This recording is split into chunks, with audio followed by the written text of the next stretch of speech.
Au cœur de l'Afrique centrale, entre montagnes, plateaux et forêts fécondes, s'est enraciné un peuple dont l'histoire traverse le temps avec une force remarquable, les Grassfield, peuple de l'Ouest Cameroun.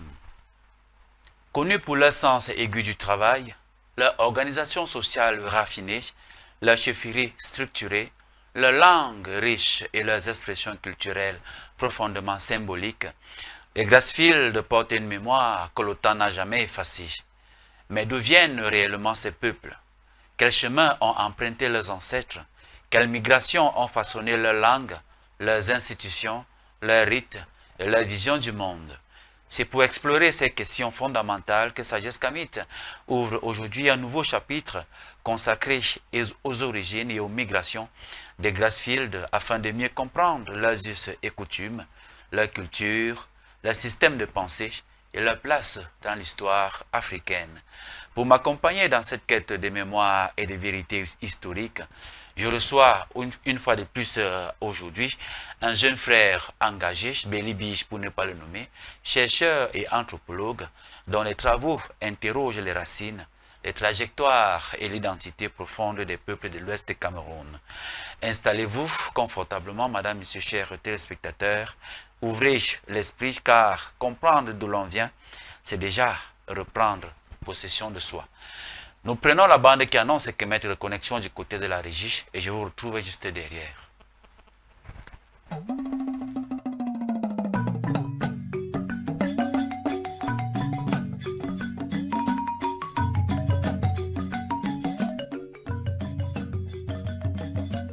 Ils ont traversé les mers pour répondre à l'appel des ancêtres. En 2024, ils ont foulé la terre-mère. En 2025, ils ont renoué avec la flamme de la connaissance. Et en 2026, la reconnexion s'annonce encore plus grande, plus profonde, plus vibrante. Du 28 février au 10 mars 2026, Kemet Reconnexion revient au Cameroun, le cœur battant de l'Afrique éternelle. Viens recevoir le baptême Kamite, première clé de ton réveil spirituel. Découvre les mystères du Fa, initie-toi à la sagesse du Mbok et laisse l'Afrique réveiller la divinité qui sommeille en toi. L'Afrique t'appelle, le temps du retour est venu. Pour toute participation,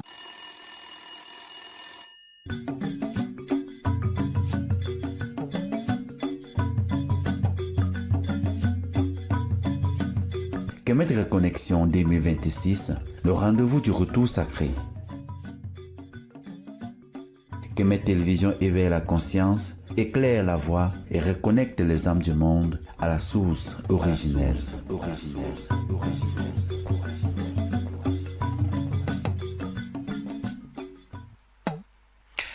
Bien, retour sur le plateau. Avant d'entrer dans le vif du sujet de cette émission, nos hommages vont à l'endroit d'un papa, un frère Kamite justement qui a perdu son papa, le frère Meledje Djedjemel. La séparation physique est toujours douloureuse, mais nous savons que sur le plan spirituel, il a juste fait une traversée pour assumer d'autres responsabilités dans d'autres dimensions. Donc beaucoup de courage à la famille du frère Kamite Meledje Djedjemel, n'est-ce pas, qui a vu son papa traverser. Voilà, madame, monsieur, chers téléspectateurs, entrons donc dans le vif du sujet. Origine et migration des peuples Grassfield du Cameroun. J'accueille Bélibi ce matin. Bien des choses à toi, Bélibi, comment ça va? Bienvenue. Bonjour, bonjour Yamsi. Je suis très ému une fois de plus pour m'avoir invité à cette nouvelle page de décryptage des peuples bantous. Je dis en ce matin au TEP, à tous nos téléspectateurs, à tous les Kamites dans le monde entier qui nous suivent. Parce que Kemet Télévision est une chaîne de décryptage de la culture africaine. Exactement. Une fois de plus, merci. Voilà, le sujet que nous allons aborder est un sujet assez complexe et tu t'es risqué justement à travailler là-dessus du haut de ton titre d'anthropologue. Il s'agit d'anthropologue. Ethnologue également. Ethnologue voilà, également. Parce que là, nous faisons de l'ethnologie. Voilà, justement.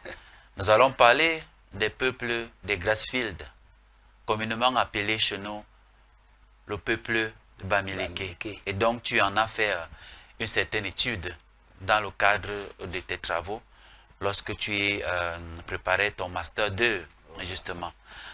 Nous allons commencer par le début parce que la science a ceci de particulier et d'exigence, c'est qu'il faut toujours commencer par la définition des concepts avant d'entrer dans leur développement. Alors, quand on parle des Grassfields, parle-t-on d'un seul peuple ou d'un ensemble de peuples? Et si oui, qu'est-ce qui permet aux anthropologues comme toi de regrouper sous une même appellation?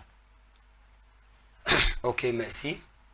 Quand on parle de Grassfields, c'est vrai que l'opinion commune a toujours tendance à dire que les Grassfields. Or, en réalité, nous chercheurs, on dit Grassfield, mais à l'intérieur du mot, Grassfield en découle des groupes.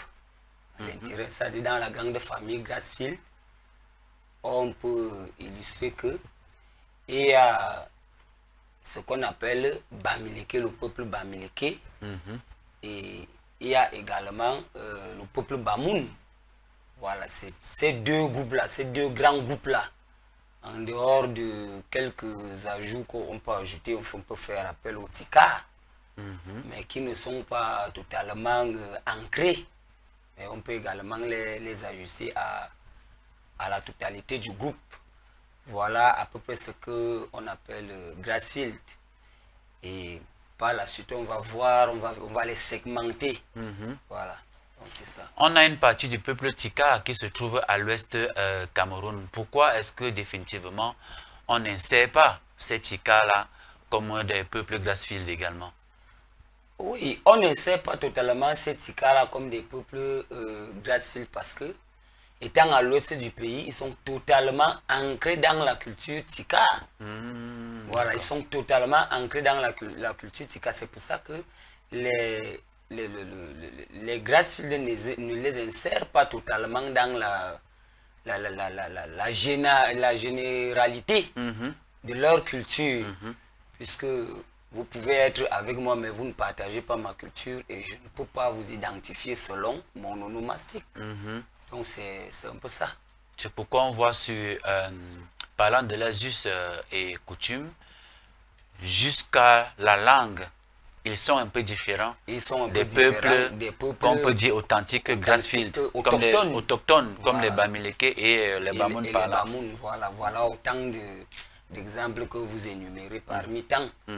Donc vous allez voir leur mode vestimentaire, leur culture alimentaire, leurs us et coutumes sont toujours similaires à la culture du septentrion. Oui, parce qu'il faut dire qu'il y a une branche du peuple Tika à la fois au septentrion et même au sud-ouest. Et même au sud-ouest, voilà. Donc c'est pour ça qu'ils ne sont pas totalement. Ils sont là, mais on ne peut pas vraiment les inscrire par mesure d'abnégation dans le groupe. Donc ils peuvent se trouver sur le plan géographique à l'ouest du Cameroun, mais sur le plan culturel et tout autre plan, ils n'ont rien à voir avec les peuples Grassfield. Ils n'ont rien à voir avec le peuple Grassfield.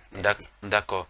Alors, quelles sont les principales théories sur l'origine des peuples Grassfield, notamment les migrations nordiques ou alors sahéliennes, nilotiques, ou bien même autochtones?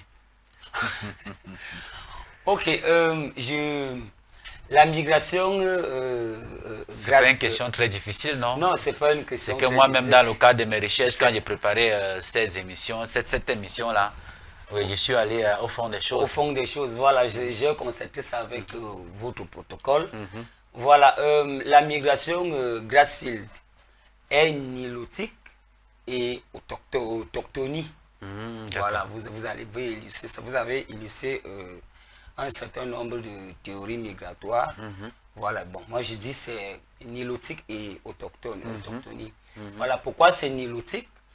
Parce que les Bantous, à leur classe originaire, ils partent de l'Égypte sur les berges du Nil en Égypte. Alors, les berges du Nil sont un grand groupe. Mais il faut préciser que ça, c'est la deuxième migration parce que les Bantous comme on l'a déjà dit dans la précédente émission, ont d'abord habité en Afrique centrale et puis ils ont migré en Égypte. Je partais donc de l'amont, je suis en train de partir de l'amont. D'accord. Voilà, je suis en train de partir de l'amont. Donc ils sont partis des berges du Nil. Les berges du Nil sont en groupe à l'intérieur de l'ethnie Baladi. De l'ethnie Baladi en Égypte. Voilà, ils vont donc partir.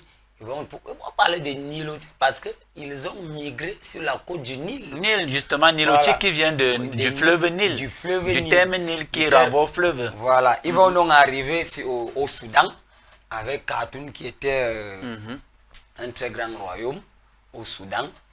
Ils vont donc s'installer au niveau du Soudan.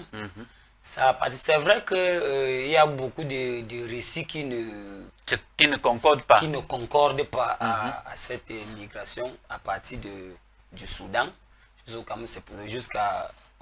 C'est pour ça que vous voyez, on parle des Grassfields de semi-bantou. On parle des Grassfields de semi-bantou. Voilà, parce qu'on n'a vraiment pas d'exactitude à définir que voilà l'ancêtre Grassfield qui est descendant de tel ou tel grand ancêtre bantou du grand royaume bantou des grands lacs. Vous voyez un peu, on a des incertitudes à ce niveau. Mais bon nombre de travaux ont été faits à l'endroit de ce grand concept de Grassfield et de leur migration. Bon, il y a eu un certain nombre de résultats. C'est pour ça que je dis, comme vous avez fait allusion aux théories, voilà, vous allez voir que ces théories, en dehors de l'existentialisme, parce que pour qu'on parle d'un peuple, il faut que ce peuple existe d'abord. Exactement. Voilà. Maintenant, en dehors donc, de cet existentialisme, le peuple a évolué. Comme nous disions tout à l'heure que le peuple est parti des berges du Nil. Ils sont originaires Baladi de l'Égypte. Ils ont migré sur la côte du Nil, arrivé au Soudan. Voilà, ça c'est ce qui est de l'évolution. C'est ce qui est de l'évolution exprimée par Condorcet à la moitié du XXIe siècle. Voilà. Donc c'est une grande théorie de Darwin. Voilà, mais sauf que Condorcet a été un peu plus perspicace dans les travaux. Donc, parti donc de ce Soudan pour le Cameroun, vous allez voir ce passage-là fait fi des approches. Pour mieux comprendre le modèle explicatif de ce point de départ A qui est déjà B, parce que le A c'est l'Égypte, déjà B pour le point C qui est le Cameroun.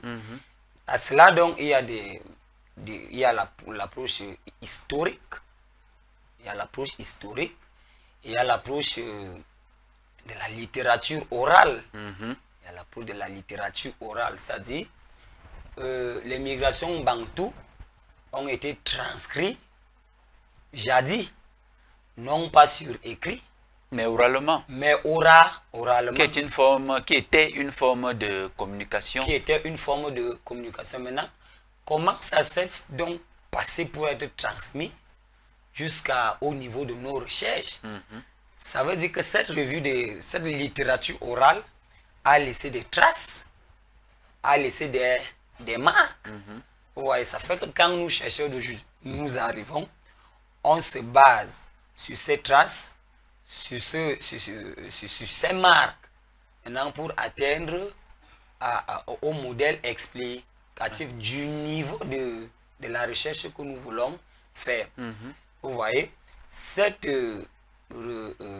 littérature orale nous fait comprendre que les Grassfield, au départ, en réalité, ils ne sont même pas connus sur l'appellation de Grassfield. Bien sûr.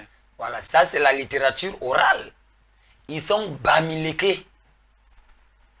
Bamileke, sur les langues bantoues, c'est Bambouleke. Bambouleke. Voilà, c'est ça qui donne Bamileke avec l'évolution des langues. Comme je vous disais à l'émission passée.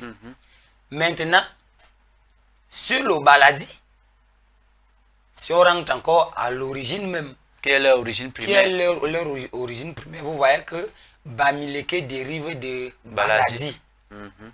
Vous voyez un peu les similarités à l'explication au modèle explicatif du peuple selon la littérature orale. Voilà. Maintenant qu'ils sont déjà là, la littérature orale va montrer que ils se sont installés dans le septentrion, c'est-à-dire au plateau de la Damawa, dans le Mayo Bagno. Voilà, dans le Mayo Bagno, près de Rifom. Près de Rifom, Bankim. Bankim. Voilà, Bankim. C'est à partir de là que, avec les Holocènes, c'est-à-dire les sécheresses abusives, puisqu'ils étaient essentiellement agricoles. Voilà, ils étaient essentiellement agricoles. Donc, ces Holocènes, avec les luttes de califat entre les Peuls et ces Tikars qui étaient autochtones dans la zone de la Damawa. Voilà. Les Bamileke vont donc se tenir à l'écart des tractations de la lutte des autochtones du septentrion. Vous voyez un peu. Voilà, c'est comme ça qu'ils vont donc continuer la migration pour s'installer maintenant au sud du Nigeria. Au sud du Nigeria, la Cross River. Voilà, très bien. La Cross River, ils vont s'installer au sud du Nigeria. Au sud du Nigeria, du côté du Cameroun, c'est maintenant le nord-ouest. Et maintenant, voilà, le nord-ouest. Et maintenant, le sud-ouest et à l'ouest. Et à l'ouest. Maintenant, quand ils s'installent, donc, la première segmentation autochtone va s'installer à Bafoussam. Bafoussam Ba, le peuple de Foussam. Ils vont donc s'installer. C'est pour ça que jusqu'aujourd'hui, nous chercheurs, moi je vous avoue, Niamsi, que Bafoussam est la capitale de tous les Bamileke.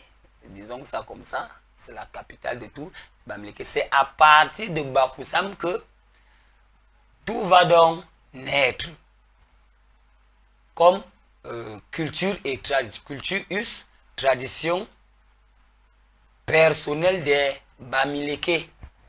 C'est à partir de Bafoussam parce que la première chefferie, le premier groupement Bamileke naît de Bafoussam. Donc Bafoussam étant la capitale de l'Ouest aujourd'hui est beaucoup plus un symbole qu'un hasard. Un symbole que du hasard, voilà. Donc avec la descendance du premier roi, donc son prince a donc succédé au trône de son père. Il a donc créé Bafoussam. Donc c'est à partir de Bafoussam donc que toutes les cultures vont prendre toutes les cultures de des l'Ouest, Bamileke. des Bamileke. Des Bamileke jusqu'au sud-ouest. Jusqu'au sud-ouest. Donc, vous allez voir par exemple les Bamileke de l'Ouest. Je crois qu'ils sont à 103 groupements et villages. Vous allez voir par exemple le nord-ouest, je crois qu'ils sont à 93 quelque chose. Et au sud-ouest, ils ont 5. Ils ont 5 groupements. Donc c'est de Bafoussam qu'est donc né le modèle de groupement et des villages. C'est pour ça que vous voyez, chez eux, ils sont confondus à des royaumes. Leurs chefferies sont confondues à des royaumes. On parle de groupement, des cantons et tant d'autres. Donc c'est un peu ça. Donc, on va récapituler parce que tu as même déjà répondu à la prochaine question que je devais poser, voilà. Parlant justement de recherche. De tes recherches qui ont pu identifier les routes migratoires précises ayant conduit les ancêtres des Grassfields vers l'ouest du Cameroun. Donc, on fait un petit récapitulatif, c'est-à-dire les Bamileke que nous avons aujourd'hui est un peuple nilotique appelé Baladi, partant des berges du Nil, ont migré au Soudan et du Soudan sont arrivés jusqu'au septentrion du Cameroun. Maintenant, les guerres internes ont fait en sorte qu'ils se déplacent une fois de plus pour se retrouver au nord du Nigeria et à partir du nord du Nigeria, au sud du Nigeria, autant pour moi, la partie camerounaise étant le nord-ouest Et une fois installés là-bas, ils ont continué leur périple sud-ouest en descendant justement jusqu'à l'ouest. Voilà. Voilà, justement, parlant du nord-ouest et du sud-ouest aujourd'hui, est-ce qu'ils font partie également du grand groupe Grassfield? Oui. Est-ce qu'on peut les appeler aussi les Bamileke? Oui, ce sont des Bamileke à l'origine. Il n'y a Oui, pas... parce que sur le plan de la culture, Voilà. sur le plan même de la tenue vestimentaire, des rites, et même des rites, us et coutumes, des langues, voilà. il y a un rapprochement à Il y près a- de 90%. Il y a un rapprochement parce que vous allez voir qu'il y a bon nombre de chefferies, même de chefs traditionnels du nord-ouest et du sud-ouest qui sont intronisés par le roi de Bafoussam ou le sultan Bamoun. Bamoun. Voilà, qui les intronise. Donc ça montre à Ménus et Tuel qui sont vraiment ancrés dans la culture des Bamileke. Ce sont des Bamileke, il n'y a pas autre appellation qu'on va appeler les populations du nord-ouest ou tout autre, sauf si on ne maîtrise pas. Voilà, ils sont tous Bamileke en dehors maintenant des segmentations. Je suis chez Fou, je suis... Voilà, ça c'est comme ça. Donc partant du nord-ouest pour le sud-ouest, ils sont descendus donc jusqu'à l'ouest Cameroun et notamment à Foussap. À Foussap. Qui est devenu Bafoussam. Et c'est de là donc que c'est de Foussap que se sont créés tous les autres villages et villes, Banganté, Tchang, Bawang, Voilà, Batoufam, c'est ça. Batoufam et autres. Bon, maintenant, sur quel type, lorsque tu le dis, je poserai une question, ça peut être une question rhétorique, sur quel type de preuves justement reposent ces hypothèses linguistiques, archéologiques et même orales? Oui, il faut que nous reprenions cette rhétorique-là pour que ça soit bien compréhensible Justement. au vu de nos téléspectateurs. Voilà, voilà. Que voilà, les preuves sont simples et très tangibles. Voilà, le mode vestimentaire, le mode alimentaire, l'économie même, l'économie qui est même le vivier capital, voilà, de toutes les peuples, de tous les peuples, autant pour moi. Et également les rites traditionnels, les us et coutumes. Il y a les peuples au sud-ouest, au nord-ouest qui pratiquent la culture des crânes, Les chefferies sont hiérarchisées. Comme à Bafoussam, bien sûr, comme chez les Bamoun, la chefferie est hiérarchisée. C'est la même chose que vous allez voir avec les chefferies du nord-ouest et du sud. C'est-à-dire, c'est des chefferies très très complexes, voilà, très très complexes, organisées et c'est-à-dire, le donné traditionnel est encore vivant. Nous voyons là en image un culte du Voilà, crâne. voilà également, très bien, voilà le culte des crânes. Vous allez voir, ceci est pratiqué. Ça, c'est à Bazou, dans l'Ondé. Et puis, cette pratique se déroule également au nord-ouest et au sud-ouest. Au nord-ouest et au sud-ouest. On a des sources, vous pouvez, chers téléspectateurs, vous pouvez vérifier. Il y a des sources, c'est-à-dire la même pratique des crânes. Vous allez voir ça au nord-ouest, vous allez voir ça au sud-ouest. Mais il y a seulement une petite difficulté à la transmission ou à la compréhension du monde face à ces cultures. Parce que, comme les Bamileke de Bafoussam ont tellement béatifié cette culture, leurs us et coutumes, vous voyez, lorsque vous expliquez à quelqu'un qui est du nord-ouest, vous expliquez aux personnes que la même culture que vous voyez présente chez le Bamileke de l'ouest est la même, égale partout à l'ouest ou au sud-ouest. Il y a de fortes difficultés qu'ils vous comprennent. Or, en réalité, tous sont des Bamileke. Pourquoi? C'est un peu difficile à la compréhension. C'est un peu difficile à la compréhension face aux divisions colonialistes aux divisions colonialistes, ça a dit la linguistique, on va voir plus tard sur les approches. Voilà, les approches qui expliquent également ces données. Vous allez voir que cette partie-là est la partie communément appelée partie anglophone, le nord-ouest et le sud-ouest. Et maintenant, l'ouest du Cameroun est la partie francophone. Voilà, vous allez donc voir que leur culture là-bas, on a l'impression qu'ils pratiquent la culture du Nigeria, même s'il y a quelques emprunts culturels, on les retrouve dans ces emprunts culturels, ces peuples du Cameroun, au Nigeria, mais n'en déplaise à ce que on affirme et réaffirme que la pratique de l'Ouest est bel et bien présente au nord, ouest et au sud, au sud-ouest. C'est assez clair parce que sur ce qu'on appelle communément les tenues traditionnelles, Santa, c'est déjà le nord-ouest. Voilà. Vous voyez les tenues traditionnelles du nord-ouest. C'est exactement les mêmes tenues qu'on porte jusqu'à pratiquement au centre de Bouddha. Babadjou, Bamisingé, Bametim. Oui. C'est pratiquement les mêmes et même jusqu'au rite. Même jusqu'au rite. Même si je veux encore illustrer un autre exemple. Vous voyez par exemple les masques lors des cérémonies traditionnelles. Voilà. Ces masques traditionnels-là, les mettent en communion directe avec leurs ancêtres. Parce que peut-être d'aucuns ne connaissent pas l'utilité des masques que ces personnes abordent lors de leur cérémonie. Par exemple, le culte des crânes, le dernier jour où on a réussi à un culte des crânes, il y a toute une fête avec des tenues traditionnelles, avec des masques. Le masque là est représentatif de la figure sacrée de celui qu'on venait de faire des funérailles. De faire des funérailles. C'est ça. Et quand vous regardez au nord-ouest, vous allez voir la même chose. Je vois notre super réalisateur, voilà les tenues. Voilà. Voilà. Vous allez voir les mêmes tenues. Vous voyez la tenue, vous voyez cette tenue-ci. Voilà.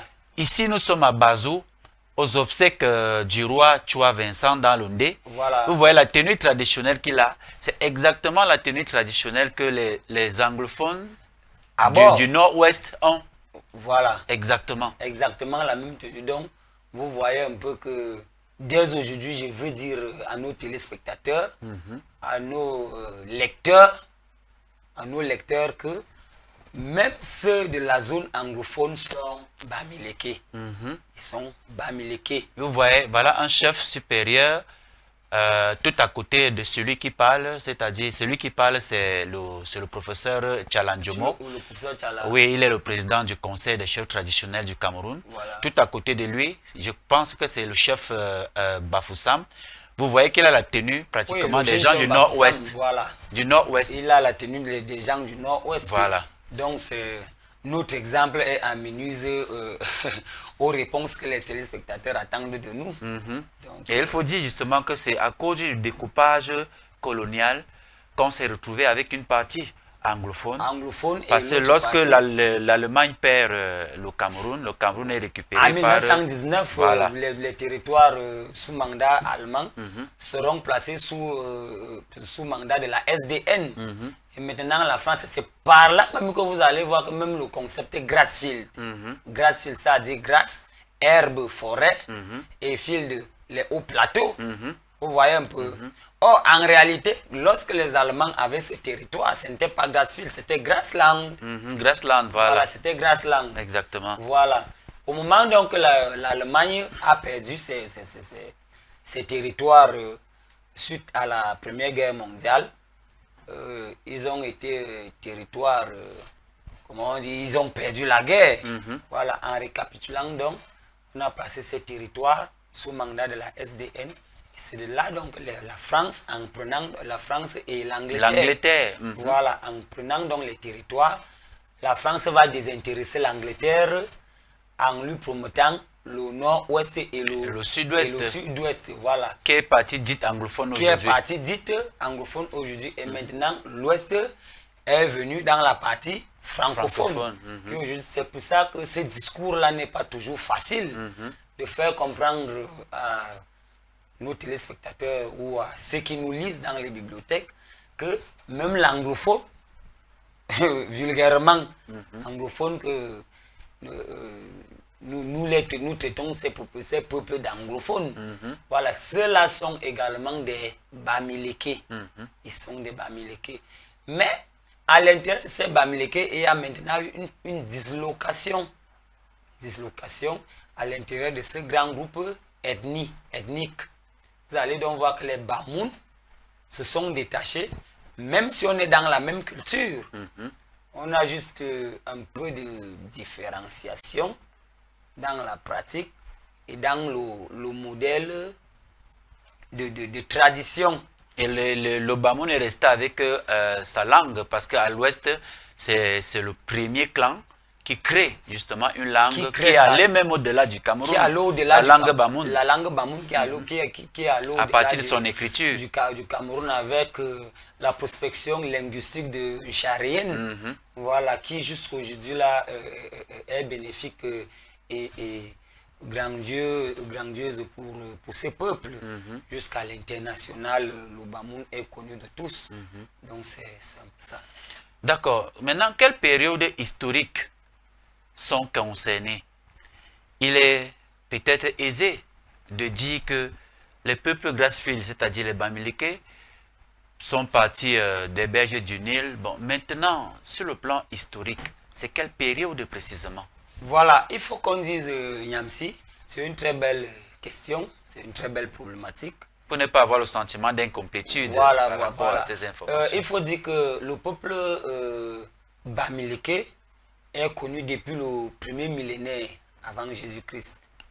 Ce n'est pas un peuple du hasard. Ce n'est pas un peuple du hasard, c'est un peuple qui est connu depuis il y a fort longtemps. Voilà. Maintenant, le peuple a commencé les débarquements à partir du 9e siècle. C'est à partir du 9e siècle que les débarquements du peuple commencent à s'annoncer. Voilà. Ces débarquements, donc, avec la poussée du temps, ont abouti à ce qu'on appelle aujourd'hui migration. Et maintenant, ces migrations jusqu'au Soudan vont s'effectuer jusqu'au 14e siècle. Au 14e siècle, avec les mouvements historiques de Louis XIV. Et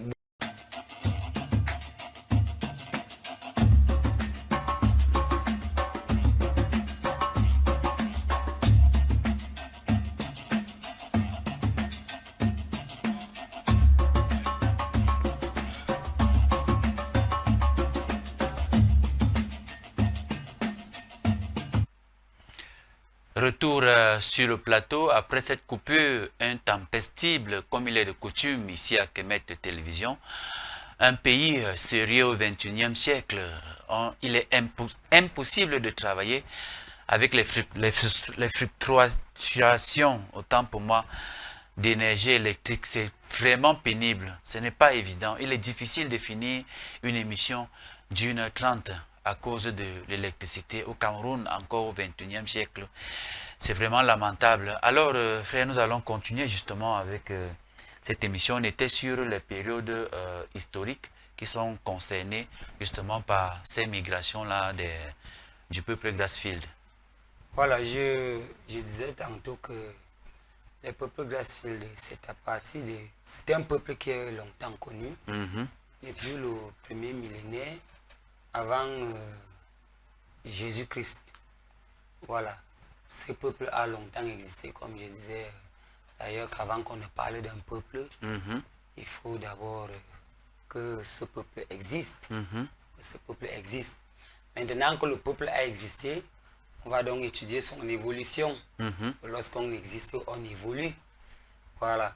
Alors, je disais donc que en dehors que l'évolution de Darwin, exprimé au XXIe siècle par Condorcet, voilà, a aidé les études anthropologiques et ethnologiques, voilà, à mieux comprendre les données migratoires, en situant ces données migratoires par les ères, c'est-à-dire les périodes.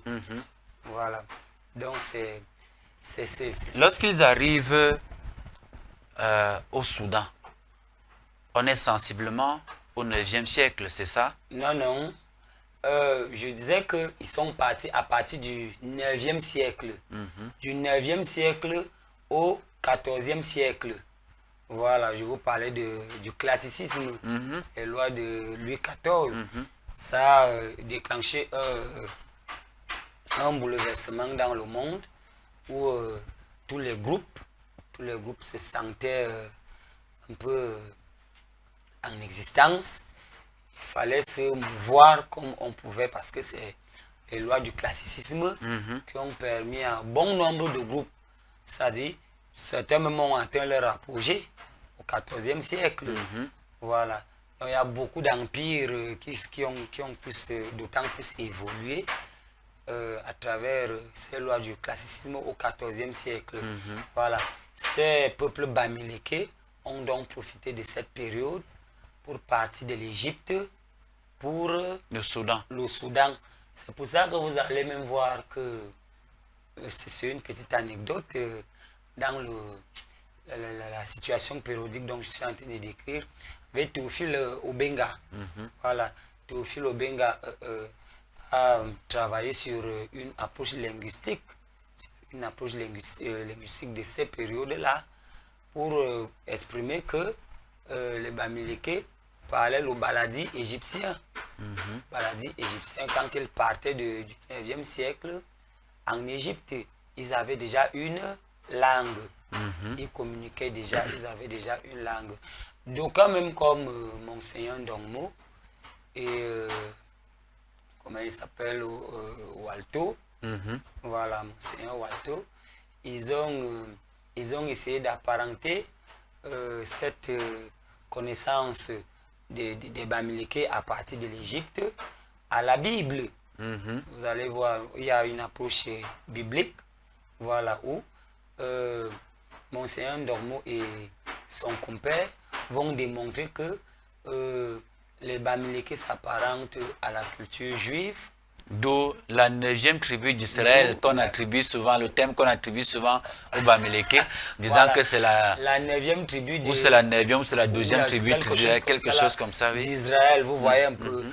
Voilà, ça c'est Monseigneur Ndongmo et Monseigneur Walto qui ont fait les travaux parce que le peuple bamiléké était difficile à cerner à la base partant de l'Égypte. Ils ont donc fait cette étude où ils ont démontré que cette tribu s'apparente à Israël. Et maintenant, Israël pratiquait quelle culture? C'était la culture juive.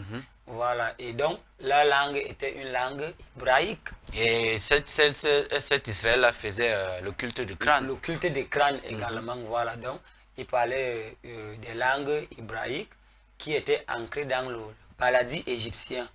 Voilà.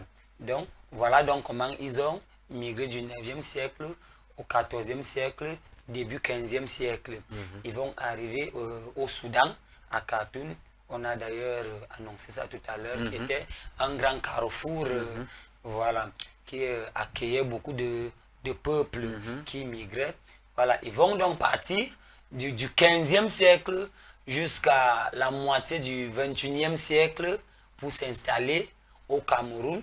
Et c'est à partir du 15e siècle jusqu'au 21e, à la moitié du 20e siècle, l'idée de la colonisation de l'Afrique était déjà mise en place. Souvenez-vous des deux conférences de Berlin, voilà, 1882-84.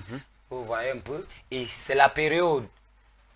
Donc, quand il arrive au Cameroun, le projet de la balkanisation de l'Afrique était déjà mis en place. C'est pour ça que vous voyez, du 15e siècle au 21e siècle, lorsqu'ils arrivent à la Cross River, au sud-est du Nigeria, au nord-ouest du Cameroun précisément, et au sud-ouest, ça c'est la partie anglophone qui sera gagnée par l'Angleterre l'Allemagne tenue à l'écart des tractations, voilà, de la Première Guerre mondiale. Placée sous mandat de la SDN, l'Angleterre va occuper cette partie et le reste vont occuper la partie l'ouest francophone du Cameroun. Mais en réalité, cette migration, lorsqu'ils partent du Soudan, il s'installe sur le plateau de la Damawa. Comme on l'avait déjà dit, c'est vrai que cette redondance-là peut également aider nos téléspectateurs à revivre la répétition est la mère des voilà, sciences. à revivre la mémoire, l'explication que nous leur donnons. Voilà, ils arrivent donc au plateau de la Damawa ensemble avec les Tika. Maintenant, les Tika vont se reconnaître autochtones à la Damawa. Et il y aura donc des luttes de califat avec des peuls. Les peuls aussi qui voulaient un surplus, un bon nombre de terres. Voilà. Ils vont donc lutter pour ce califat et les Bamileke vont continuer l'aventure. Ils vont donc arriver jusqu'au territoire actuel. Donc voilà la période, la période historique migratoire des peuples bamileke jusqu'à nos jours. D'accord. Il faut dire que tu as cité Théophile Obenga tout à l'heure. C'est un professeur qui a fait des études très poussées sur la question, notamment son ouvrage d'études comparées des langues africaines et de l'Égyptien ancien, notamment le bamileke. Et les similitudes sont à plus de 92%. Donc vous vous rendez compte que les langues que les bamileke parlent aujourd'hui sont similaires aux langues que les bamileke, les baladis à l'Égypte, à cette époque-là, justement, parlait. Donc, voilà. Dans son ouvrage, Théophile Obenga revient grandement là-dessus. Voilà. Cheikh Anta Diop a d'ailleurs fait le même travail. Voilà. Il a fait la similitude, l'étude comparée entre l'Égypte ancien et le Wolof. Et le Wolof, parce que la profondeur même de l'étude de Théophile Obenga, c'est qu'il vient emboîter le pas de Cheikh Anta Diop, voilà, qui n'est pas allé au bout très des loin. Travaux. Voilà. Voilà. Donc, non, c'est très bien pour la précision parce que Théophile Obenga vient emboîter le pas de Cheikh Anta Diop en Amonsang, au dépassement de la limite de Cheikh Anta Diop, qu'il croyait limité. Il fallait pousser un peu plus loin sur cette approche linguistique des langues bantoues. D'accord, nous avançons dans l'émission. Comment ces migrations ont-elles influencé la répartition actuelle des chefferies, des clans et même des lignages dans la région des Grassfields? Ok, voilà, il est simple d'expliquer ça, Yamsi. Vous voyez, les migrations ont favorisé, ont influencé la répartition actuelle des chefferies, voilà. notamment. C'est le problème d'influence, le problème de califat. C'est-à-dire, chacun veut être maître comme Arthur Schopenhauer avait décrit. Le plus fort n'est pas assez fort pour être le meilleur. Voilà, tout le monde est rentré dans une idéologie à part entière et de dire qu'il faut que moi je sois le roi de tel, il faut que moi je sois le roi de tel. C'est comme ça que vous voyez, à l'ouest les Bamileke, disons ça en général, les Bamileke n'ont pas de, je vais dire ça comme ça, n'ont pas de clan. Hein. Les Bamileke n'ont pas assez de clans comme les Fangbeti, les Fangbeti Boulou. Ils ont juste des villages, des groupements, et voilà comment leur suprématie est limitée. Vous voyez un peu ce que les migrations, parce que ils viennent avec le modèle Tikar. Eux qui sont apparentés des Tikar. Ils sont apparentés des Tikar, et lorsqu'ils quittent, ils partent, ils se détachent entièrement des Tikar. Ils continuent avec cet emprunt du modèle du califat, cet emprunt du modèle de la résidence personnelle. Voilà, lorsqu'ils s'installent à l'ouest, au nord-ouest et au sud-ouest, vont naître des chefs. Donc, naître des chefs, ça va créer l'idéologie des chefs va naître. Voilà. Lorsque celui-là créait une appartenance, je veux pas villageoise, comme ils n'ont pas assez de clans, voilà, il était automatiquement prince. Il était automatiquement roi de là. Vous voyez, vous allez voir par exemple, un Charien s'est détaché. Après ces migrations et il a formé le peuple Bamoun. Il a formé le peuple. À côté de ça, l'écriture Bamoun. À côté de ça, l'écriture Bamoun. Ça, c'est pour exalter sa suprématie. C'était pour exalter sa suprématie, de dire que le peuple Bamoun est le peuple de Charien. Et à l'origine, même si je vous dis, il crée une religion. ils créent une religion avec le lettre sacré qu'ils ont appelé le Nini. Voilà, le lettre sacré qu'ils vont appeler le Nini. Et plus tard, emprunter la religion Bamoun, la religion Bamoun actuelle et l'islam. Et l'islam, vous voyez un peu, ça c'était pour étendre le taux supplice de sa suprématie. Vous allez également voir à Bafoussam, le Foussat que nous avons parlé tout à l'heure, le grand roi, n'étant pas tellement solide à sa création, à la création de Bafoussam, son prince, c'est son prince qui va élargir le champ de la connaissance et de la suprématie Bafoussam, qui aujourd'hui a gagné cette éthique fondamentale de capitale de l'Ouest, capitale des Bamileke.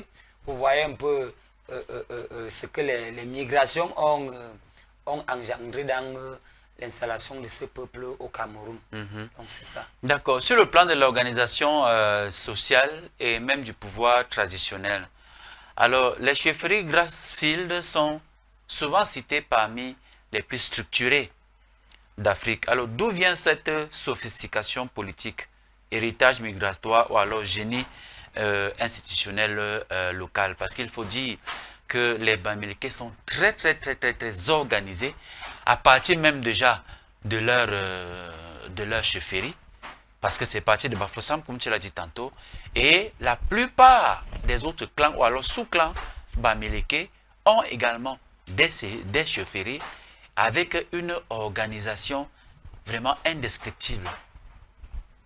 En fait, la légitimité, parce que permettez-moi de cette expression, la légitimité à la réponse à cette problématique demande qu'on dise aux téléspectateurs que ce peuple a longtemps été organisé.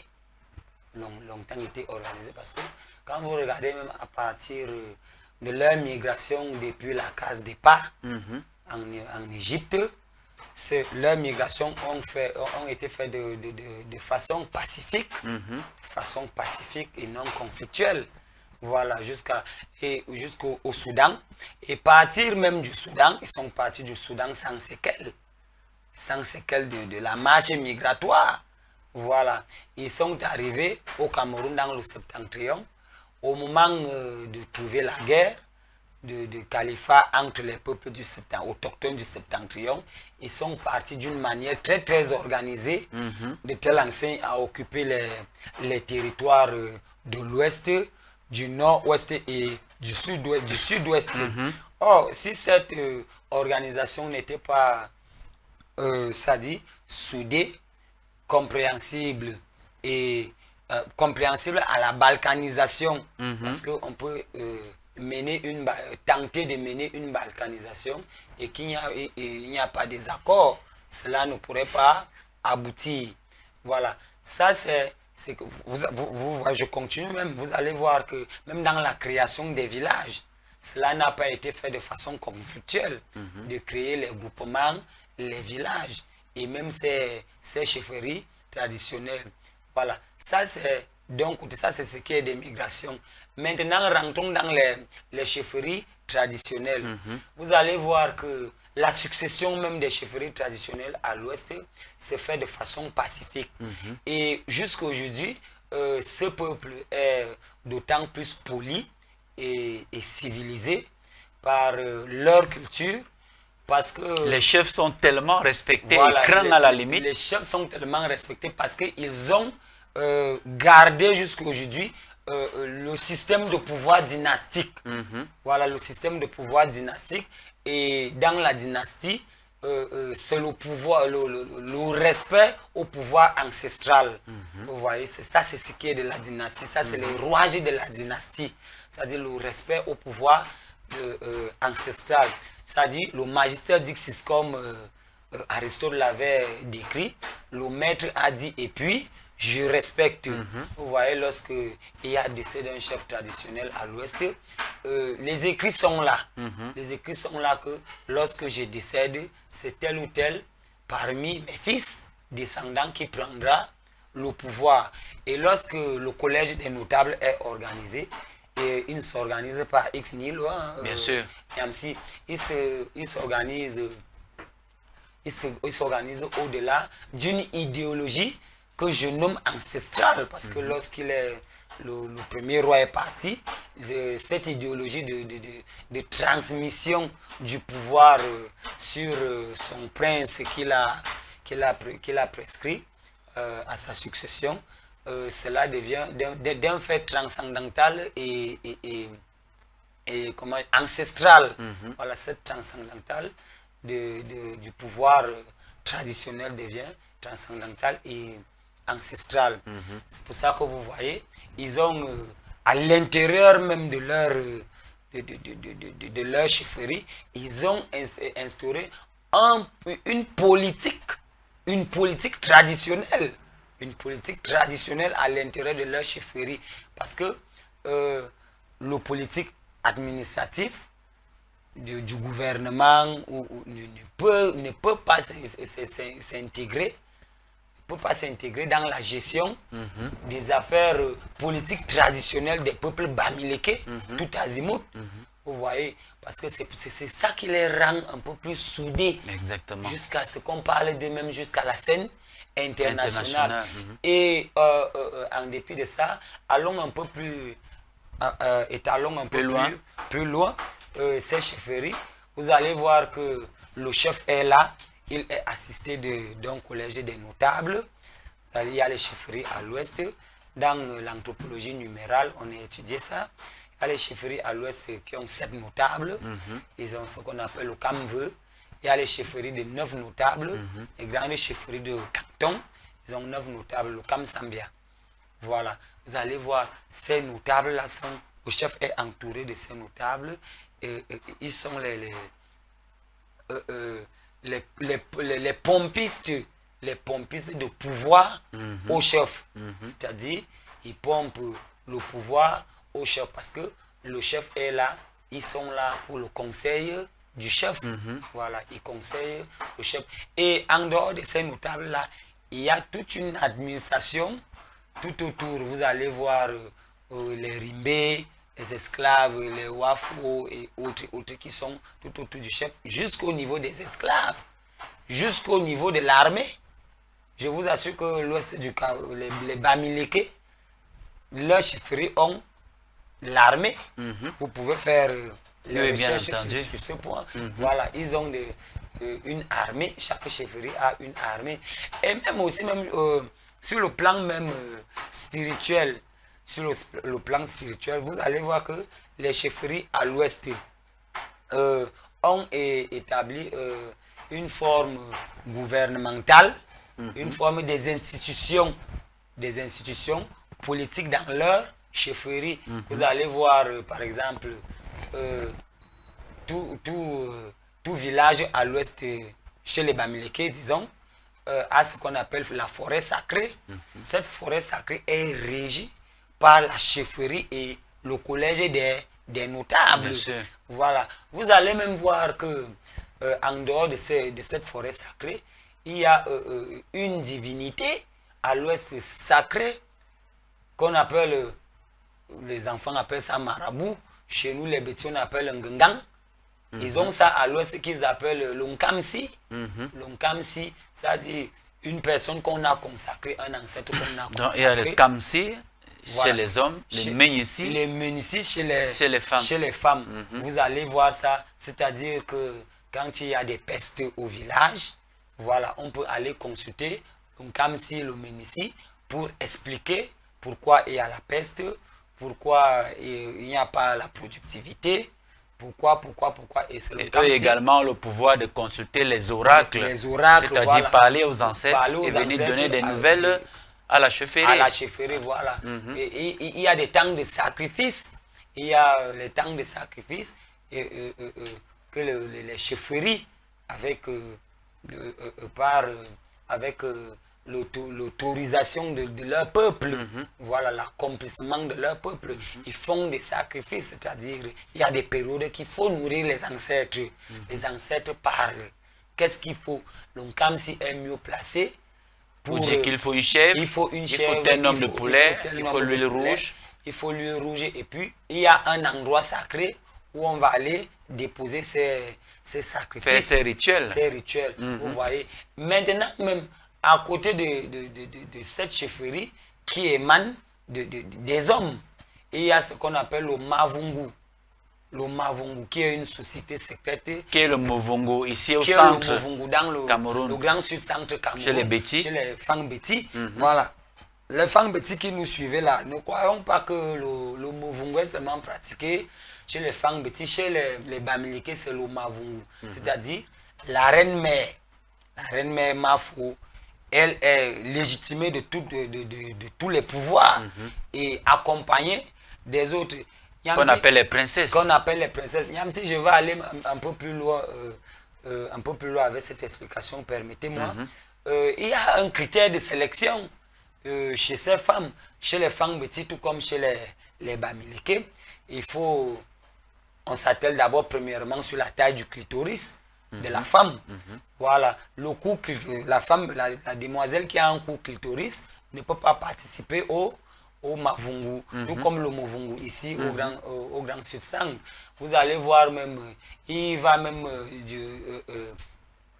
sur le fait des menstrues, des menstrues des femmes.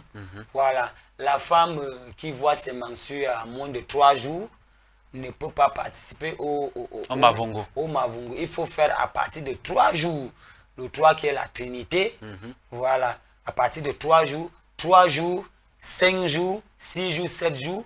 Et permettez-moi, il y a les femmes qui règlent 12 jours. Ça, c'est les femmes qui ont atteint la totalité, la plénitude. La plénitude dans le rite du Mavungu. C'est la plus haute spiritualité. Dans la plus haute spiritualité dans le rite du Mavungu, tout comme le Mavungu. Donc, on va mettre une femme derrière la jeune demoiselle qui vient d'arriver pour explorer, voilà, ces artefacts culturels dont le cercle initiatique a besoin. Et dès lors que ces conditions sont réunies, on va intégrer cette demoiselle dans le groupe du Mavungu. Peut-être parce que une des autres femmes est fatiguée. Voilà, elle ne peut plus répondre. On les initie déjà à la relève. Voilà, on les initie à la relève. Ou alors une de ces femmes secrètes est décédée.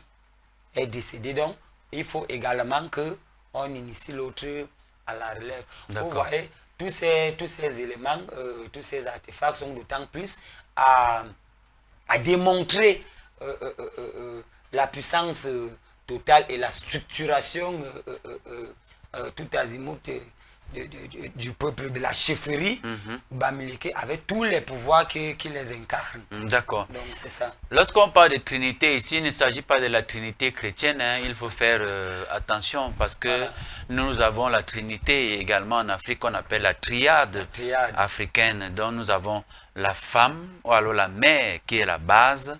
Maintenant à gauche nous avons l'homme qui est le papa et maintenant à droite nous avons l'enfant. Ça peut être une fille, ça peut être un garçon. Donc ça c'est la triade africaine qu'on peut également dire Trinité. Donc quand on dit Trinité, n'entendez pas la Trinité du dogmatisme,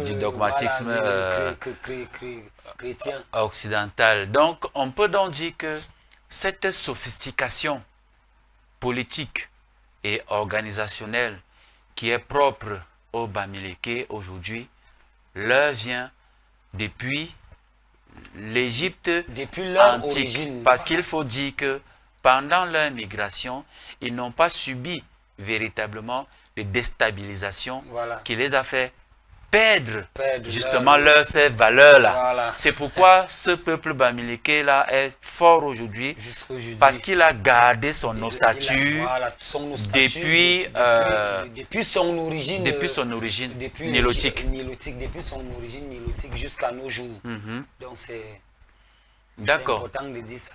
Maintenant, quel rôle jouent les institutions initiatiques, les sociétés secrètes et même les conseils traditionnels dans la transmission du pouvoir et du savoir chez les Grassfield? Voilà, le rôle que parce que l'initiation est très, très, très importante dans les peuples du Grassfield. Dans les peuples du Grassfield. Voilà, quand on parle d'initiation dans les peuples de Grassfield, n'est-ce pas? Parce qu'il faut qu'on parte d'abord des cosmogonies. Il faut qu'on parle on parle des cosmogonies, parce que chaque peuple est d'autant poli et civilisé par une culture, voilà, par une culture et un modèle explicatif, un modèle de compréhension, et ces modèles-là font fi des artefacts socio-culturels, c'est-à-dire des éléments socio-culturels qui expliquent mieux ces modèles. Alors, quels sont les éléments donc, qui expliquent ces modèles-là? On les appelle, ce sont ces éléments donc on appelle cosmogonie, c'est-à-dire la vision, les éléments qui aident à un peuple à avoir leur vision du monde. Exactement. Parce que là où vous êtes là, je ne suis pas sûr que Yamsi, vous voyez le monde comme moi je vois. Voilà, vous n'avez pas le même regard du monde qui s'apparente au mien. Bon, si oui, c'est une bonne chose. Voilà. Donc vous allez donc voir que cela est d'abord du fait à expliquer les cosmogonies, la cosmogonie qui explique le donné culturel et traditionnel de ces peuples. Alors je vais donc aller dans le vif du sujet pour battre en brèche que la cosmogonie des Bamileke n'est tout autre chose que la cosmogonie Ngala. Voilà, la cosmogonie Ngala. Et la cosmogonie Ngala est une cosmogonie en forme de spirale.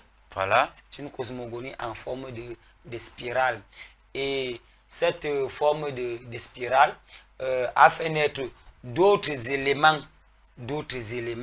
en fonction pour dire que ça c'est Bamoun, ça c'est Bafoussam, ça c'est Tchang. Ça, vous voyez un peu. Voilà. Maintenant, lorsque je parle de la cosmogonie Ngala qui est en forme de spirale, donc je montre aux téléspectateurs, il faut bien voir cette forme de spirale. Vous allez voir que dans la numérologie, dans la spiritualité, dans la métaphysique, vous allez voir que lorsque je fais la spirale, je forme la spirale, nous faisons allusion au chiffre 0. Voilà, maintenant, ce chiffre 0-ci, à partir du chiffre 0, on a tous les chiffres. Bon, Djengele parle des principes épistémologiques dans l'ethno-anthropologie. Voilà, il parle j'étais des ans, il parle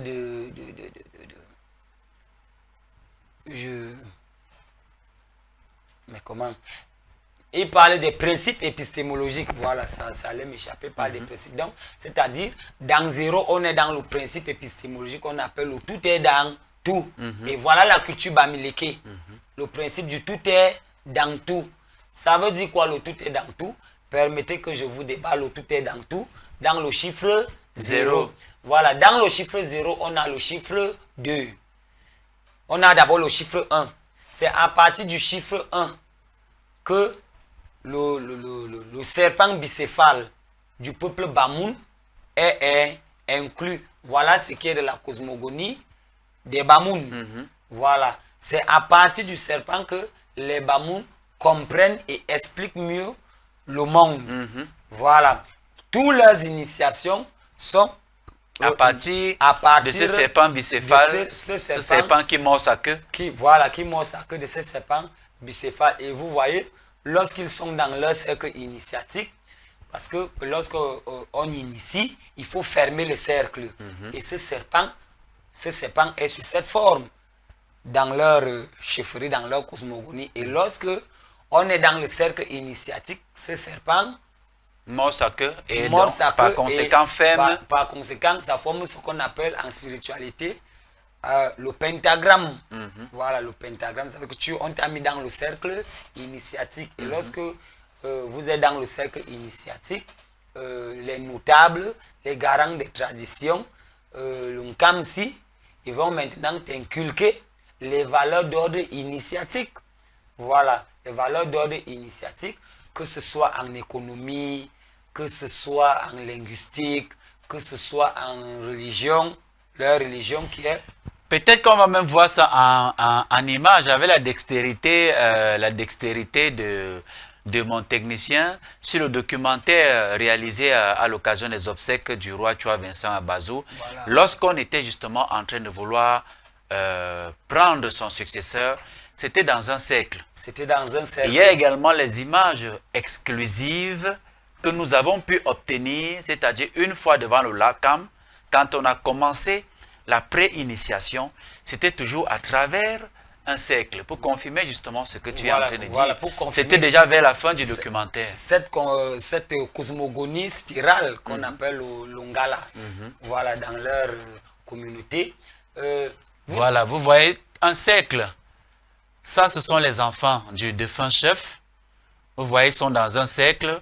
Et voilà, on vient d'attraper comme ça là, le futur successeur du roi. Voilà. Donc, un cercle avait été formé. Une fois qu'on l'a mené également dans le LACAM, on va se rendre compte que les maîtres initiateurs ont également formé un cercle dans lequel l'enfant a commencé à faire les premiers pas de danse. Ça, c'était la pré-initiatique. Voilà. Donc, je continue... la pré-initiation, autant pour moi. Je continue mon argumentaire. Voilà. En disant que vous allez voir chez le reste des Bamileke. Voilà. Voilà, on est là devant le LACAM. Voilà. Voilà le futur roi. Vous voyez que c'est toujours dans un cercle, comme tu le disais tantôt. Ça dit, le cercle est ouvert. On vient avec celui dont on veut initier. Dès lors qu'il est entré, on ferme le cercle. On ferme le cercle. Le pauvre, il ne sait même pas de quoi il s'agit. Voilà. Donc, voilà l'explication de ce donné socio-culturel traditionnel dans de ces peuples. Voilà, à côté de ça, Niamsi, vous allez voir à l'ouest du pays, vous allez voir que la forme des tombes, n'est pas totalement rectangulaire. Et nous allons étudier ça tous ensemble. On va faire les deux à l'ouest du pays. Vous allez toujours voir que la forme est toujours en spirale. La forme des tombes est toujours en spirale. Parce qu'il faut respecter les normes et les canons de leur cosmogonie. Voilà. Maintenant, le crâne même, le crâne de l'homme est en forme de spirale. Est en forme de spirale. C'est-à-dire, ma tête, moi qui fais les démonstrations, ma tête que je porte est en forme de spirale. Depuis même bébé, quand on est dans le ventre, quand vous observez l'enfant dans le ventre de sa mère, il est dans une boule en forme de spirale. De spirale, voilà. Donc l'œuf, vous allez voir que la poule qui pond des œufs. Qui pond des œufs, ces œufs-là sont en forme de spirale. Voilà, c'est pour ça qu'ils font le culte de mort avec les crânes. Ils ne peuvent pas faire le culte de mort avec le radius, le cubitus ou tout autre ossement en dehors du crâne. Parce que c'est leur cosmogonie. Et même sur le plan du calendrier, à l'ouest du Cameroun, la semaine a 8 jours. La semaine a 8 jours, voilà. L'Ogdoad. Voilà. Maintenant, vous allez même voir les masques. Les masques qui symbolisent la rencontre avec les ancêtres lors des cérémonies traditionnelles. Sont toujours en forme de spirale. Donc, voilà en quelque sorte ce qui est de la cosmogonie des Bamileke, ce qui est de leur vision du monde. Voilà. Maintenant, sur le plan de la culture, de la langue et de l'identité, on se rend compte que les langues Grassfield présentent de fortes similitudes à leurs questions que nous révèle la linguistique sur les liens profonds entre ces peuples et leur origine commune. Quand il parle d'origine commune, tu comprends bien ce que je veux dire, c'est-à-dire depuis le Nilotique. Depuis le Nilotique. Voilà. Voilà. Il faut qu'on dise que les similitudes des langues bantoues, n'est-ce pas, partent du bantouien même. Du bantouien, la première langue bantou. Même si les Bamileke sont venus avec le baladi égyptien, mais au niveau des grands lacs, il fallait s'adapter. Il fallait s'adapter à la grande langue commune, qui était le bantouien, d'où est né le lingala, la grande langue Bas-Congo d'abord. Voilà, après le Lingala est né. Qu'on a appelé le Kikongo. Le Kikongo, après le Tutsi. Le Swahili. Le Swahili. Mais maintenant. Le Peul. Le Peul. Le Fulfulde. Le Fulfulde. Le Tupuri, les langues. Voilà. Maintenant, chez les Fang Beti, on a le Bene, Léondo et tout. Mais toutes ces langues-là dérivent d'une phonétique. D'une phonétique de départ. D'une phonétique de départ dans la grande langue bantou. Dans la langue, c'est pour ça que vous avez parlé, vous avez relevé tout à l'heure des similitudes. Des similitudes. Vous allez voir par exemple, on dit cop chez les Bangaté, vous allez trouver chez le Bafoussam, vous allez trouver cop. Mais c'est l'accent tonique qui diffère. Exactement. Il va dire cop, mais le Bangaté va dire cop, vous voyez un peu. Mais le Fang Beti Boulou va dire quap. Le Fang Beti Boulou va dire quap. Vous voyez un peu comment c'est. J'expliquais la dernière fois avec les langues étonnes, avec la langue étonne que c'est le P qui est le F est le P chez les étonnes. C'est-à-dire quand le Fang Beti dit Fia, l'étonne va dire Pia. Mais et le Bamileke va dire Bia. Et le Bamileke va dire Bia. Vous voyez que l'assonance, la résonance du mot, du même mot, qui est synonyme mais qui ne s'écrit pas de la même façon et qui ne se prononce pas de la même façon, mais la tonalité y va de même. La tonalité y va de même. Pia, Fia. Vous voyez un peu l'accent tonique en dehors des lettres alphabétiques. C'est les lettres alphabétiques qui diffèrent. C'est pour ça que vous voyez le grand professeur Théophile Obenga a fait une étude comparative des langues africaines tout azimut. Et il a fait un chapeau d'entonnoir pour descendre, à démontrer la langue des départs des Bamileke à l'origine de leur migration jusqu'à arriver au grand royaume, au grand Bantou des grands lacs. C'est pour ça qu'aujourd'hui, on dit, d'aucuns disent que c'est l'abus de langage, mais moi je ne trouve pas que c'est de l'abus de langage. Je ne trouve pas que c'est de l'abus de langage de dire que les Bamileke sont semi-Bantou. Dire qu'ils sont semi-Bantou. Ils sont semi-Bantou parce que j'ai essayé de lire, j'ai parcouru, pour cette Théophile Obenga, j'ai parcouru chez Kanta Diop, eux qui étaient des grands pionniers de l'histoire africaine. J'ai parcouru Kwame Nkrumah avec Africa Monsunai. Voilà, l'Afrique doit s'unir. Il a fait une complexité des peuples africains dans ses livres intitulés Africa Monsunai. Vous allez voir avec Angel Benvin, voilà, qui fait appel au monde à l'unisson, dans la main au monde.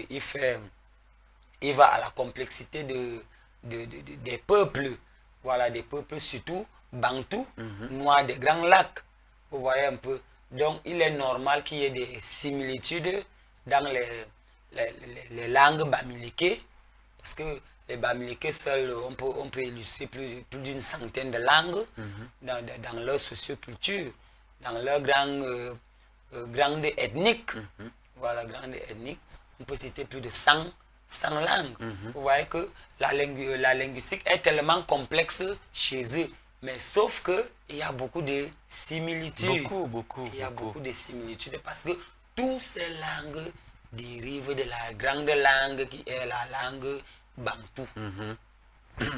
D'accord. Bientôt, nous allons sortir pour cet premier acte parce que nous allons davantage creuser pour les peuples de Grassfield.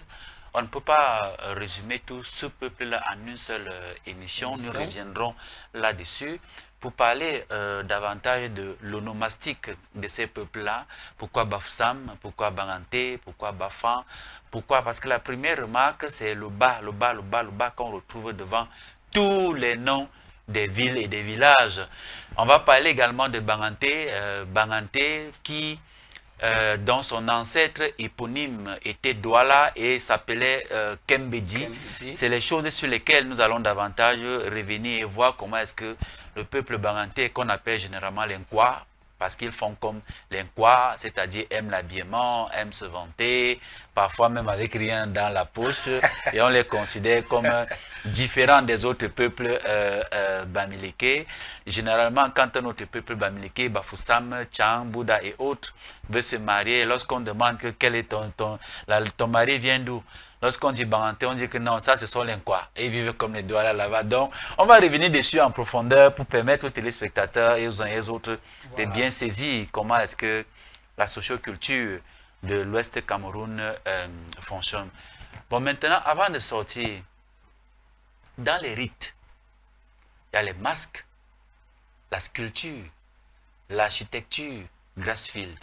Quel symbole majeur renvoie à une mémoire ancienne, parfois prémigratoire?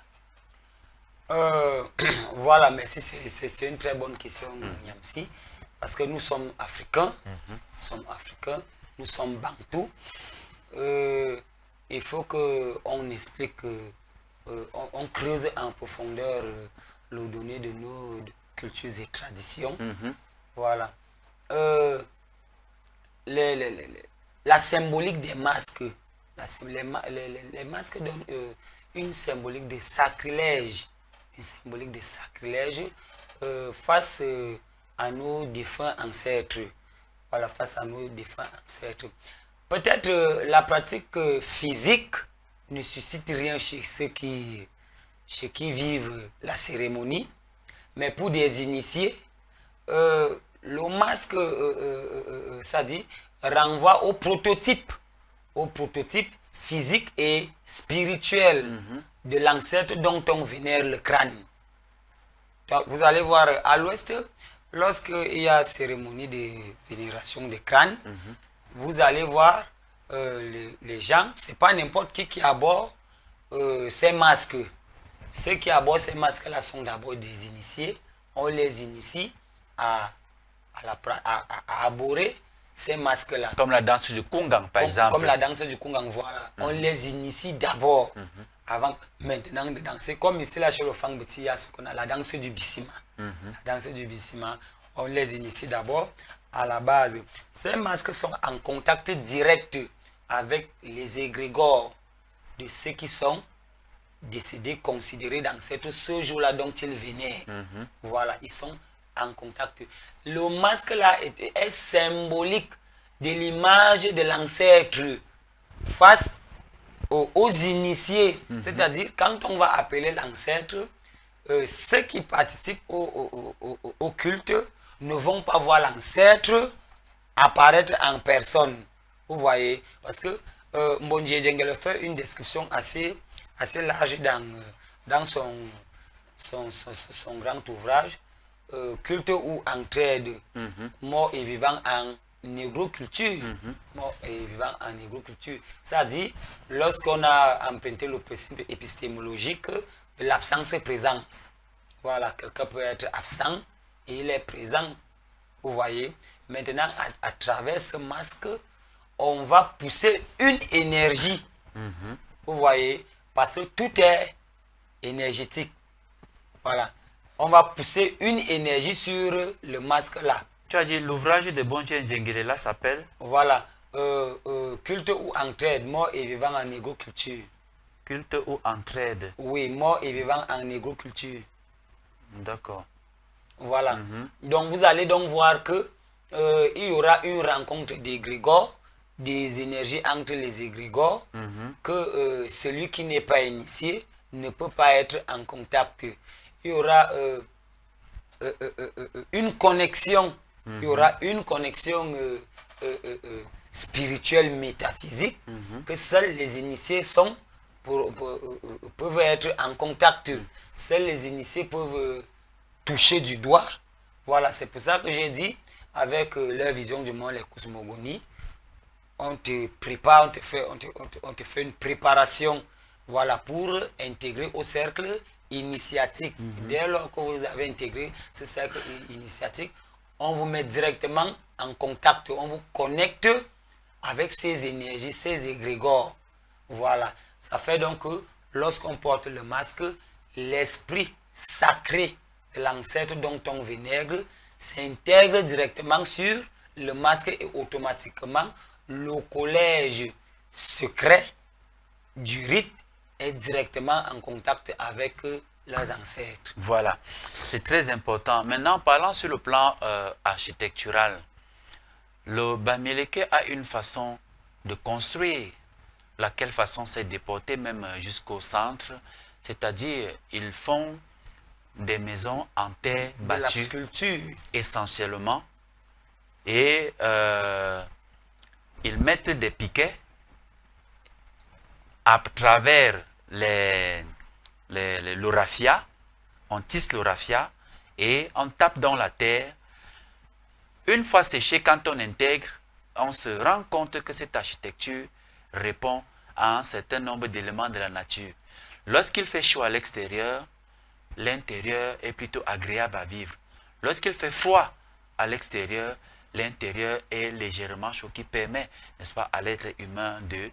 Nous voyons également au niveau des chefferies, c'est-à-dire les toits en forme pyramidale et les nombres de piliers qui correspondent aux constructions des temples égyptiens. Qu'en est-il de l'architecture dans les Grassfields? Voilà, cette architecture fait fi du contact humain avec la nature. Vous voyez, Niamsi? Les Bamileke ont gardé ce qui est de particularité, la protection de la nature. Voilà, cette protection de la nature les pousse à Ménus, à Étiole, d'être toujours en contact avec les ancêtres. Parce que l'ancêtre ne saurait intégrer le milieu artificiel, le milieu qu'il ne connaît pas, le milieu qu'il ne maîtrise pas, le milieu qui est constitué essentiellement des faits artifices. L'ancêtre ne saurait intégrer ce milieu. Exactement. Allons-y même dans la culture africaine subsaharienne, c'est-à-dire les Noirs, les Bantous, des grands lacs que nous sommes, vous allez voir que même la nature parle. Même la nature parle. Moi, généralement, lorsque je veux appliquer une portion culturelle et traditionnelle à un proche, peut-être qui a mal à la tête, qui souffre des maux de tête, voilà, il y a un arbre chez nous qu'on appelle ikouk. Ikouk. Voilà, ikouk, c'est à partir de cet ikouk-là que l'occidentalo... Dans l'écorce, c'est très amer. Voilà, très amer, que l'occidentalo-culture a pris et transformer, exploiter et remettre dans la pharmacie. Vous voyez un peu. Donc, de façon naturelle, moi j'y vais. Je parle d'abord, si je vais te donner les coups demain, je vais ce soir, si je parle à cet écouk. Je parle à cet écouk. Là où tu es là, tu représentes mon ancêtre. Tu représentes. Voilà ce que je veux faire avec toi. Et puis je rentre. N'est-ce pas? Je dis, je prescris un renseignement à cet écouk que lorsque je viendrai le matin, si je vais trouver une sève blanche, ça veut dire que tu as accepté que je t'utilise pour guérir telle ou telle personne, n'est-ce pas? Voilà, ça fait donc que quand je vais le lendemain, si je trouve cette sève, je vais m'approprier de ces écorces pour aller guérir. Si je ne trouve pas cette sève, je ne vais pas toucher à cette écorce. Voilà. Abondant donc dans le sens de la construction de l'art et de la construction des Bamileke, vous allez voir que les Bamileke, c'est un fait problématique pour eux. Vraiment, ceux qui ont gardé la tradition dans leur village, c'est un fait très très problématique de voir celui-là construire en matériaux composites. Vous voyez, en matériaux composites. Parce que lorsque je construis avec la terre, c'est la terre de mes ancêtres. Voilà. et l'Afrique étant le berceau de l'humanité, et plus précisément l'Afrique centrale, où on a découvert, Édouard Brunet a découvert le plus vieux vestige de Toumaï, il y a 7 millions d'années. Au Tchad. Au Tchad, voilà. Le Bamileke a gardé cette particularité traditionnelle. Il a gardé ça. Je ne saurais aller béatifier le sacré de l'autre si je n'ai pas commencé par faire le bon exemple, par faire preuve de bon exemple chez moi. Voilà. La tôle à l'UQAM n'est pas d'un fait africain. Voilà, on a nos pailles, on a nos raffias, on peut se tisser une sorte de couverture de nos maisons. Et qui dépasse le temps. Et qui dépasse le temps. Voilà, et en tout temps, on peut renouveler sans tout dépenser le moindre ragot. Vous voyez un peu, et les Bamileke sont restés dans cette culture-là. Ça permet que lorsque j'ai demandé quelque chose à mes ancêtres, comme mon temple est ce temple-là prêt à accueillir mon ancêtre, cet ancêtre-là va venir. Contrairement à ces duplex en matériaux composites, l'ancêtre ne connaît pas cela, il n'a pas laissé cela, et puis il ne connaît pas, ce n'est pas d'ordre de la culture noire, d'ordre de la culture africaine. Je n'aime pas parler de négro-africaine parce que c'est une injure. Voilà, donc il ne connaît pas ça. Donc, lorsque le Bamileke a gardé cette éthique fondamentale de construction, voilà, c'est parce qu'il veut encadrer ses ancêtres qui sont considérés pour lui comme des êtres sacrés, comme des dieux, comme des divinités. C'est la même chose avec l'occidentalo-culture, Nyamsi. Vous voyez, ils ont construit des grands temples, le Vatican, les églises catholiques sont partout, les églises néo-apostoliques sont partout. C'est des grands temples parce qu'ils estiment que leur divinité, leur dieu ne doivent pas faire un mauvais passage. Lorsqu'ils veulent les rencontrer, ils doivent se retrouver. Voilà, ils doivent se retrouver dans le cadre un peu plus paisible, un peu plus pittoresque, un peu plus luxueux, n'est-ce pas? Voilà, c'est d'autant plus aussi avec le Grassfield. Le Grassfield, à l'origine, de dire que bon, voilà, moi je suis africain. Les matériaux de construction africains sont des pailles, des raffias, la boue, la terre. Nous sommes, lorsque nous nous regardons, nous sommes l'image de la terre. La terre est noire. La terre est noire. Nous sommes noirs.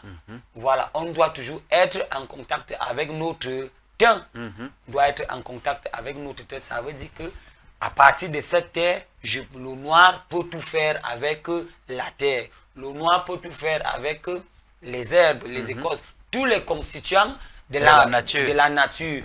Vous voyez un peu, un philosophe l'avait dit, l'homme est le maître et possesseur de la nature.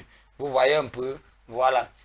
S'il est vrai que l'être suprême est là, parce qu'on ne peut pas exclure cela dans la conception. Même comme je ne suis pas d'accord avec ces philosophes et ces dits, ce n'est pas le maître qui soit, ce n'est pas l'homme qui soit possesseur et le maître de la nature. L'homme a trouvé la nature avec ses réalités. Par quelle alchimie est-ce que cet homme-là devient le maître de cette nature que lui-même ne comprend même pas? Que lui-même ne comprend pas, merci. Donc vous voyez, donc c'est que le Bamileke a donc conservé. Parce que chez eux, à l'ouest, ils ont ce qu'on appelle des sortes de conservation de musées traditionnels. Ils ont ces musées traditionnels-là que vous n'allez voir essentiellement que les artefacts de la nature.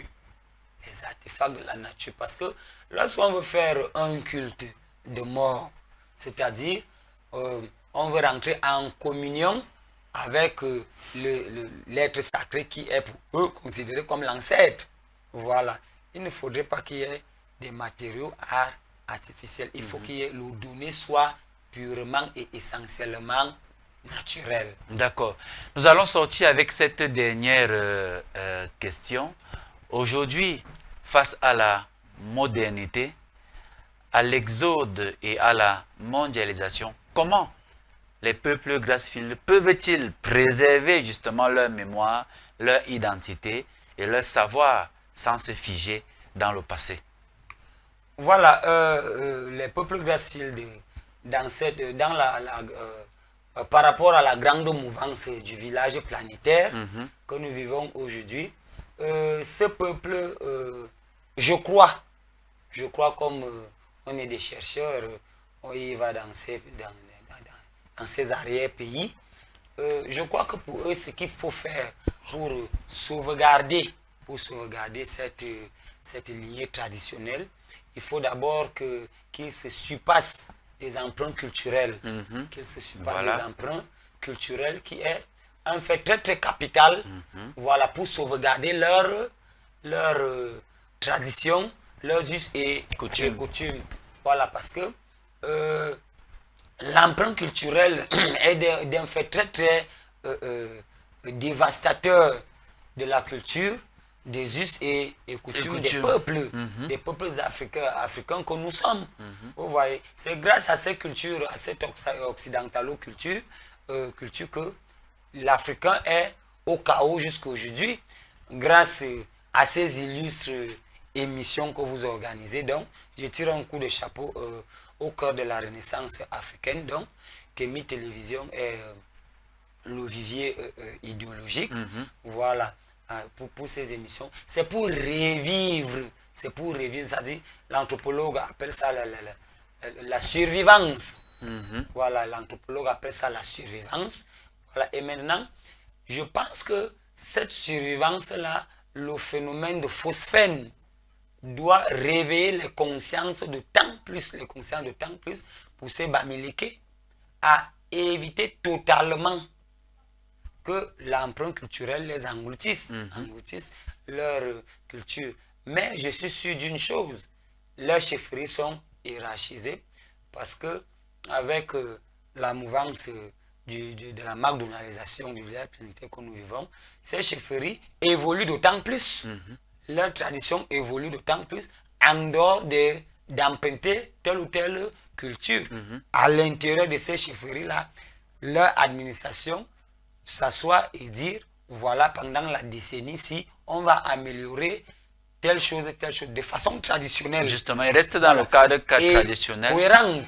Vous voyez, il reste dans le cadre de cette modification ou cette évolution-là, ou cette mutation de la culture-là va toujours dans le cadre traditionnel parce qu'ils ne vont pas aussi rester sur le point A. Parce que le monde est un disque. Ils évoluent et voire même la culture des Bamileke de ce jour-ci, je m'interroge souvent sur ce peuple très très puissant, très très organisé, très en harmonie, et je me dis vraiment ce peuple-ci repose vraiment sur le phénomène de phosphène. Vous savez, le phosphène est un phénomène lumineux, voilà, qui peut détruire une donne qui a été établie selon un certain ordre de prémices, c'est-à-dire des vérités premières ou tout autre. Et ce phosphène, ce phénomène lumineux peut éveiller la conscience de telle manière que ce qui s'est produit de façon négative hier ne soit plus produit de façon négative aujourd'hui, ou tout au moins soit produit de façon positive aujourd'hui. Donc, voilà un peu ce que les Bamileke doivent faire pour sauvegarder leur patrimoine culturel et traditionnel. D'accord. Merci, mon cher Bélibi. Merci d'être venu. Merci, monsieur Nyamsi, merci. C'est à vous que je remercie. Je dis au PDG de la chaîne, parce que avoir ce genre d'idéologie, de créer une chaîne de télévision, Kémy Télévision, au cœur de la Renaissance africaine, n'est pas chose du hasard. C'est une chose c'est une créativité d'esprit, c'est une ascèse, permettez-moi d'aller un peu plus loin, c'est une ascèse, c'est une élévation d'esprit. Donc, une fois de plus, je remercie ce monsieur. Voilà, merci. Comme je l'ai dit, on va se revoir peut-être la semaine prochaine pour davantage creuser sur ce peuple de Grassfield dont nous avons encore beaucoup. Mais alors, beaucoup à dire. Au thème de cet échange, une chose apparaît clairement. Les Grassfields ne sont pas seulement un espace géographique de l'Ouest du Cameroun, mais une civilisation vivante, façonnée par des migrations, des alliances, des résistances et une profonde intelligence sociale à travers leur langue, leur chefferie, leurs rites, leurs arts et leur spiritualité. Les peuples Grassfield ont su transformer le mouvement en enracinement et la diversité en cohérence. Leur histoire nous rappelle que l'Afrique n'a jamais été immobile, mais qu'elle a toujours pensé, organisé et transmis le pouvoir, le savoir et surtout le sacré. Ce travail de recherche, de mémoire et de transmission n'est pas un retour nostalgique vers le passé, mais un acte de souveraineté culturelle. Car un peuple qui connaît ses origines marche avec assurance dans le présent et construit l'avenir avec lucidité. Nous remercions donc notre frère Bilibi, une fois de plus, chercheur, anthropologue et ethnologue, pour la clarté de ses analyses et la profondeur de son engagement au service de la vérité historique. À vous qui avez suivi, retenez ceci, retrouvez nos racines. Ce n'est pas fuir le monde moderne, c'est lui faire face avec identité, dignité et conscience. Sagesse Kamite continue parce que la mémoire est une force et la connaissance une libération. 3 fois TEP. Et à très bientôt pour une nouvelle édition de Sagesse Kamite, toujours avec le même plaisir, toujours sur les antennes de Kemet Télévision.